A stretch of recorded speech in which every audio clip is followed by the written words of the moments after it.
High বন্ধুরা, তো চলে আসলাম আর একটা নতুন ভিডিও নিয়ে। আজকে রান্না হবে খাসির মাংস। তো এটা আমার আম্মিই রাঁধবে, সব রান্নাই আমার আম্মিই করে। তো এভাবে পিস পিস করে মাংসগুলো কেটে নিতে হবে। দেখো, ভালোভাবেই দেখিয়ে দিচ্ছি আমি।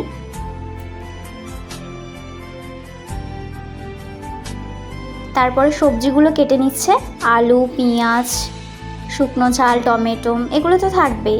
এরপরে গরম তেলের মধ্যে 5 ফোড়ন, তেজপাতা, পেঁয়াজ, একটা পেঁয়াজ গোটা গোটা করে কেটে নিতে হবে, কিছুটা কুচু থাকবে। এরপরে ভালো করে মিক্সড করে আমি নেড়ে নিচ্ছে।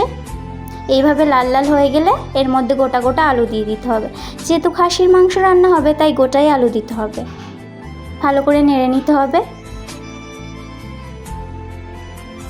তারপরে কিছুটা পরিমাণ লবণ, আদা রসুন বাটা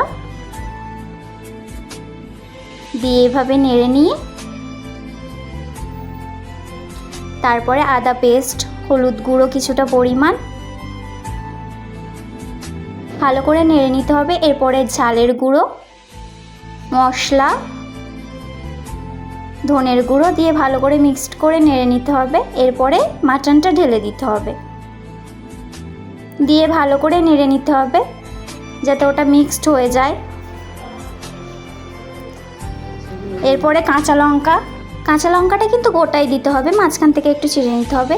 এভাবে দেখো টমেটোটাও গোটা আছে, মাঝখান দিয়ে একটু 4 ভাগ করে নিয়েছে।